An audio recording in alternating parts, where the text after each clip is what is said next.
sahabat, weekend ini di libur agak panjang, libur yang cukup panjang bagi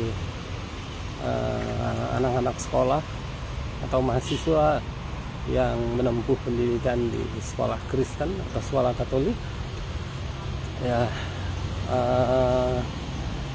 minggu perenungan bagi kita mulai hari Minggu Palmarum kemarin sampai hari ini. Ya, sebagaimana kita menjalaninya bersama umat Kristen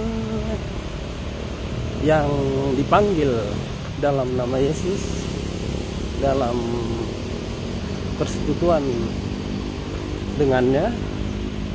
Kita baru saja merayakan, ya saya bilang merayakan ya, lebih cocok juga merayakan, memperingati dan memperayakan hari kematian Tuhan Yesus Kristus yang tergantung di kayu salib untuk menebus dosa kita dan dari kematian kita. Ya guys, saya baru saja selesai jogging dan sekarang cooling down. Saya ingin ya memberi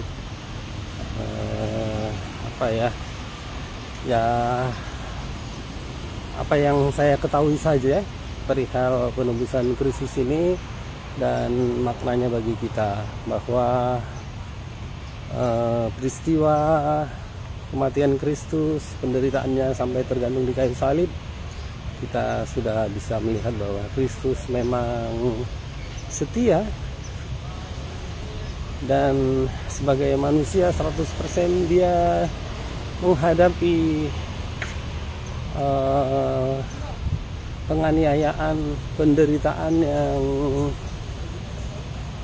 tiada orang yang pernah mengalaminya sedemikian berat, tapi dia tetap setia. Dia dengan tegar, dengan gagah perkasa menghadapi hari kematiannya untuk menebus dosa kita. Ya guys, itulah sebabnya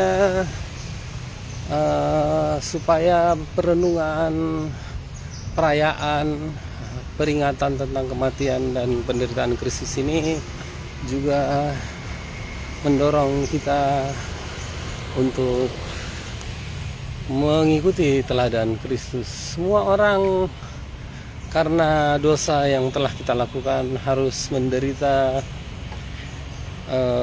rupa-rupa ya, banyak bahan beragam. Ada yang dari lahir pun seseorang sudah tidak berkecukupan karena keluarganya memang sedemikian, bahkan berjuang terus sampai akhir hayatnya. Sebaliknya, ada orang yang dari lahir pun sudah berlimpah kemewahan sampai meninggalnya. Tapi apapun yang terjadi, itu semua telah dipilih dan diperkenankan Tuhan bagi setiap orang untuk melakukan, untuk berperan sebagaimana apa yang dipilihkan Tuhan pada diri seseorang. Ya sahabat, banyak orang yang ya harus menderita, ya harus berjuang untuk mendapatkan kehidupan yang layak, bahkan karena tidak meneladani Kristus yang menerima keadaan dirinya dan terus berjuang mensyukuri seberapa yang ada pada dirinya, seperti Kristus yang menang pada akhirnya. Ya, banyak orang tidak kuat menderita, bahkan mengikuti mengikuti Yudas Iskariot, mendapatkan uang dengan suap menyuap, dengan mencuri, dengan menipu. Ya, karakter Yudas yang melekat karena baginya harta, kekayaan, kemewahan, tahta, kekuasaan, kemuliaan menjadi sangat penting dan membuat dia benar-benar senang ya di dunia ini. Saya tidak perlu menyebutkan siapa dari kita, tapi kita harus mengoreksi diri. Apakah kita memilih karakter Yesus yang menderita terus dikuatkan Allah Bapa, menang. Udah 5 putaran? Masih ya? Oke, ya jadi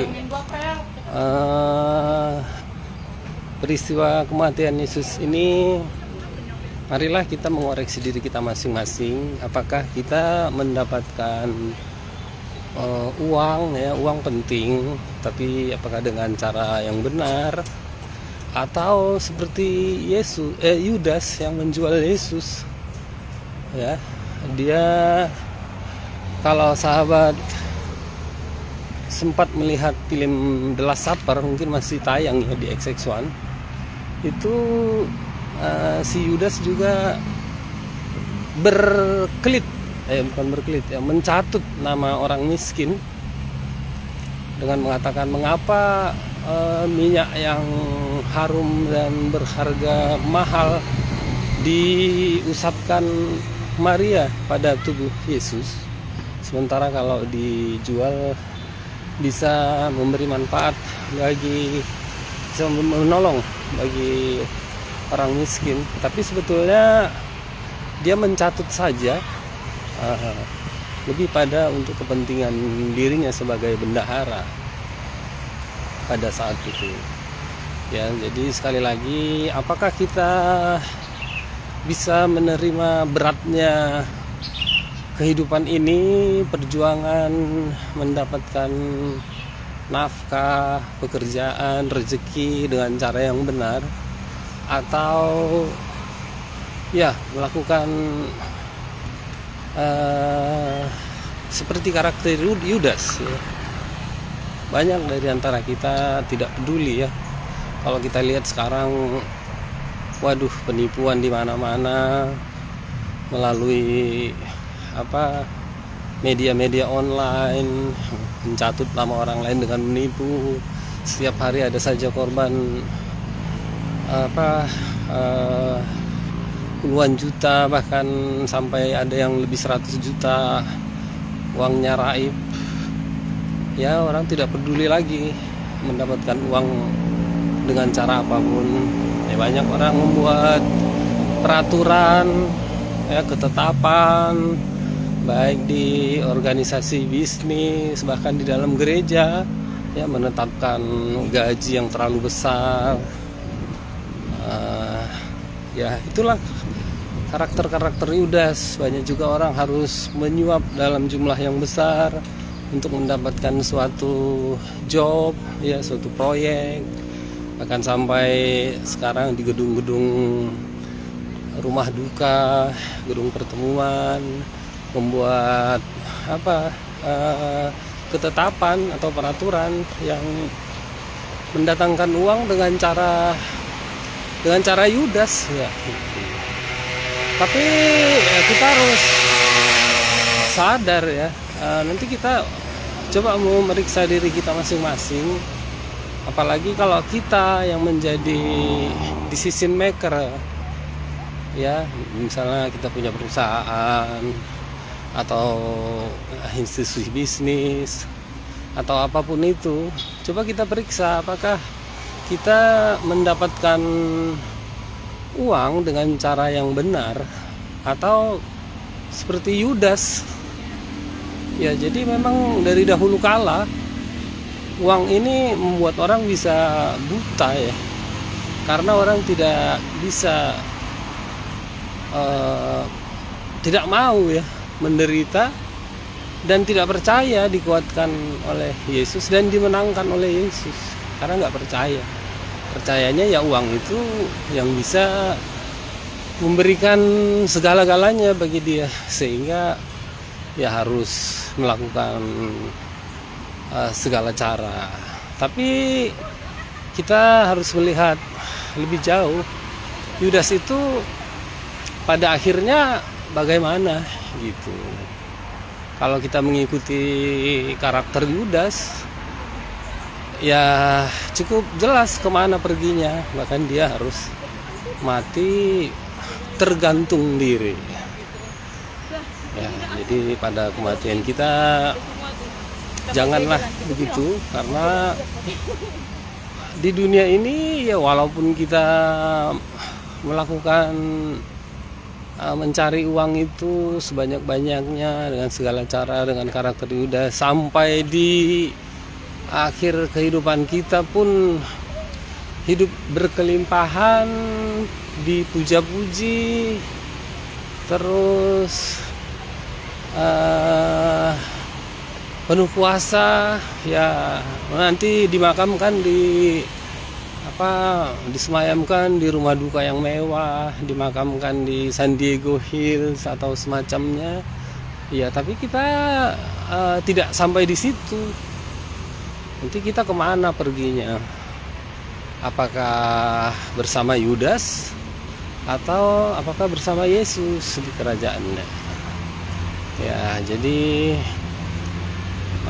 kita renungkanlah ya. Setiap tahun kita memperingati, dan kalau saya bilang sih kita merayakan juga ya, merayakan termasuk hari kematian Yesus Kristus. Jadi kalau kita runut ke belakang sedikit, mulai dari Minggu Palmarum itu sebenarnya hati kita ini sampai hari Jumat kemarin ini ambigu ya. Kalau bisa saya bilang kontroversi, ada kontroversi perasaan dalam diri kita. Kenapa saya bilang kontroversi? Ya karena kita merasakan kengerian penderitaan Yesus yang mati di kayu salib itu. Seharusnya kan kita yang menanggung kematian itu, ya, darah ganti darah gitu kalau di perjanjian lama. Tapi kenapa saya bilang kita rayakan? Namanya merayakan itu kan bersukacita ya, namanya juga merayakan pesta ya. Karena memang Yesus meskipun dia mencoba merayu, meminta Bapaknya untuk melakukan cawan penderitaan itu lalu daripadanya, tapi dia mengatakan bukan kehendakku tapi kehendakmu. Dan dia dengan tegar, dengan gagah perkasa memasuki kota Yerusalem untuk memulai penderitaan yang berat itu. Dia gagah perkasa dan dia berjuang lagi di Taman Getsemani pun akhirnya dia menyerahkan diri sepenuhnya, taat pada rancangan Bapa untuk menebus manusia dari dosa. Jadi ya kita sedih mengingat penderitaan Yesus itu, tapi ya kita juga harus merayakannya karena ya Yesus berani. Dia tidak menghindar walaupun dia meminta, bukan kehendakku tapi kehendakmu lah. Itulah sebabnya kita merayakan. Makanya kalau di beberapa lagu tentang memperingati dan merayakan hari kematian Yesus itu, ada lagu yang cukup gembira kita nyanyikan. Ya, seperti di buku Ende, di Kidung Jemaat yang nadanya gini. sol soli na na na na na na na na na na na na la la la la la la la la la. Puji Tuhani, puji Tuhani, puji Tuhani, la la la la la la la la la la la la la la. Nah, disitulah kita gembira.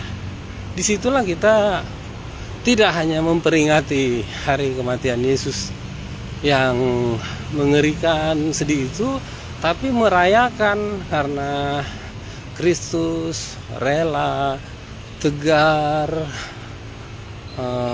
gagah perkasa. Ya, kalau di Kidung Jemaat atau Pelengkap Kidung Jemaat itu ada lagu, dia gagah perkasa menghadapi menyelesaikan karya penyelamatan yang agung tersebut.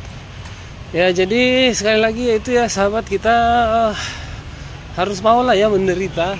Sekali lagi kita macam-macam ini penderitaan kita. Ada yang masalah ekonomi, ada yang masalah keluarga, terutama ekonomi lah ya. Ini kadang-kadang uang ini karena susah mendapatkan uang, tipu menipu, ya ada egois ini karena cinta uang itu. Cinta uang adalah akar dari segala kejahatan. Kalau udah egois itu ya mengeksploitasi orang, mencari keuntungan, kepentingan pribadi, tidak peduli orang lain. Bahkan sampai si raja tega, ya mau orang lain gimana, ya terserah, yang penting gue dapat untung, masa bodoh dengan orang lain. Nah, ya kita harus menyuap. Kadang sekali lagi kita membuat ketetapan yang tidak masuk akal ya. Kalau sahabat lihat, saya mohon maaf, sudah beberapa kali ya tentang saya karena sebagai orang HKBP lah ya, misalnya juga itu gimana, siapa yang menetapkan tunjangan jabatan petinggi-petinggi HKBP yang terlalu besar. Ini kan semua berkaitan dengan uang ya. Kenapa sedemikian besarnya sehingga mungkin nanti pelayanan di gereja jadi terbengkalai? Mengapa sentralisasi itu ditetapkan 45% tinggal di gereja, sehingga gereja kesulitan membiayai pelayanan program-programnya? Ya balik-balik lagi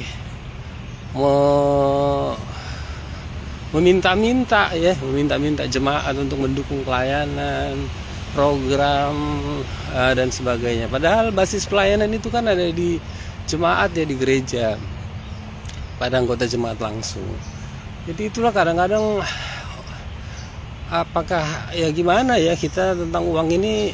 Kalau di institusi duniawi ini ya namanya duniawi, semuanya berorientasi pada uang. Tapi kalau di gereja gitu ya, di gereja setempat masing-masing, apalagi ke institusi yang mengatur segala pelayanan, itu penetapannya harus pelayanan gitu.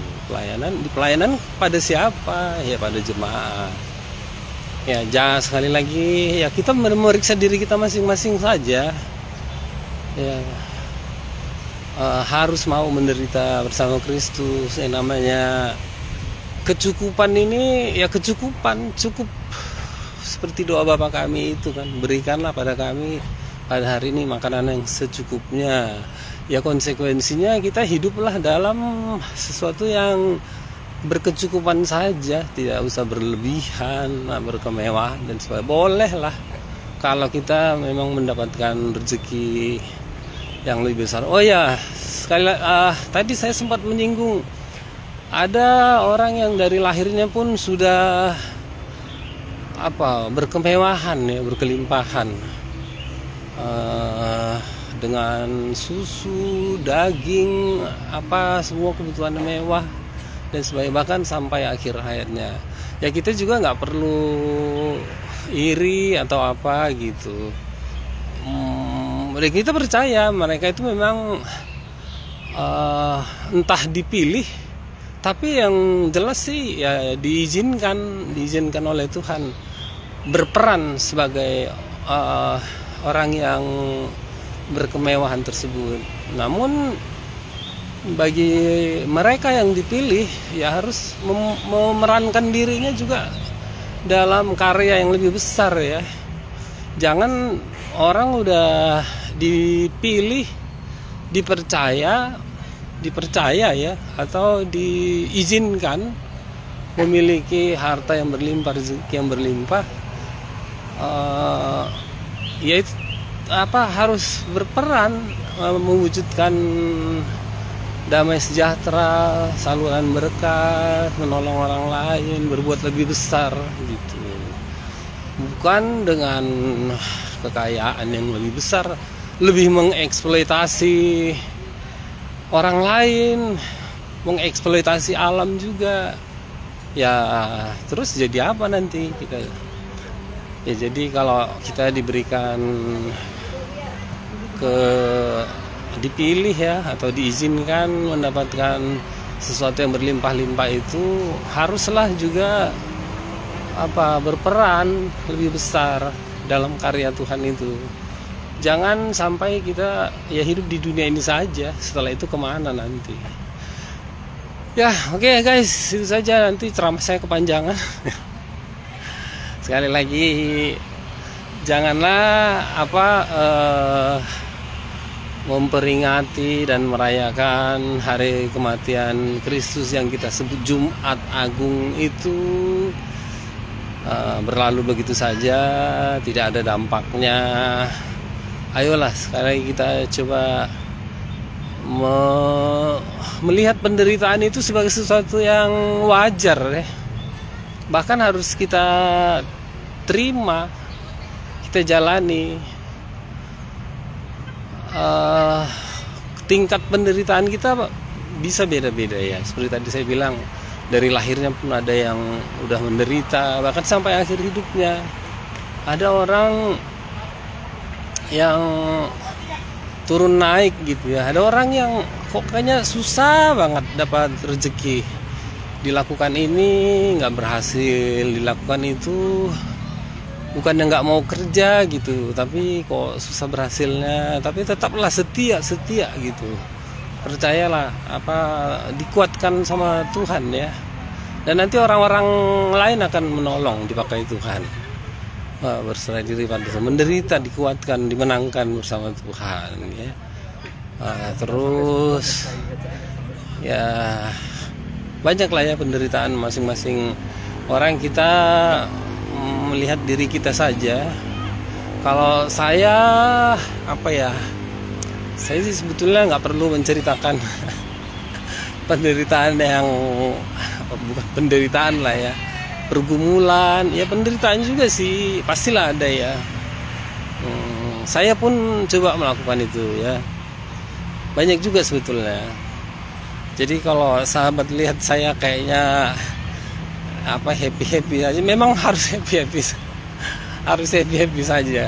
Nah, kalau masalah dan sebagainya, penderitaan, pergumulan, ya kita hadapi saja supaya kita happy bersama Kristus, dikuatkan bersama Kristus. Kalau kita punya sesuatu yang lebih, coba dipakailah untuk menjadi saluran ya, berbagi gitu, terutama bagi yang dekat dulu dari kita.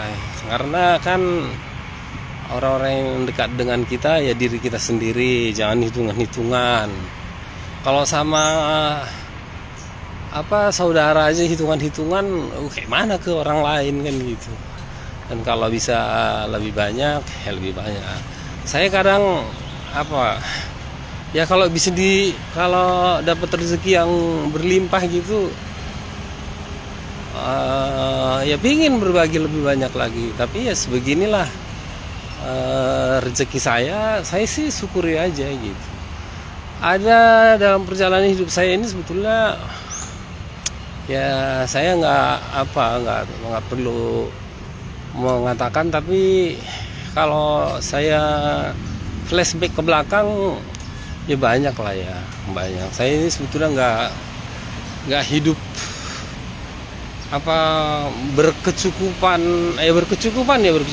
berkelimpahan, enggak lah ya.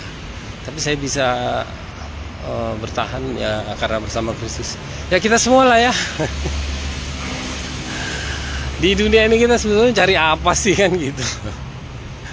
Cari sesuatu yang baik aja lah, memberi teladan yang baik. Kalau ada menjadi saluran berkat ya, sebagaimana yang bisa kita lakukan haruslah kita lakukan. Oke guys, sekali lagi menderita bersama Kristus berarti menerima apapun yang ada dalam diri kita, melakoninya, percaya pasti dikuatkan bersama Kristus dan kita akan dimenangkan. Ya, Yesus berhasil menang, menuntaskan karya keselamatannya, dan tidak sampai di situ saja. Besok kita juga memperingati dan merayakan hari kebangkitannya, kebangkitan kita juga, kemenangan kita juga. Oke guys, sehat semuanya, sehat. God bless you, bye.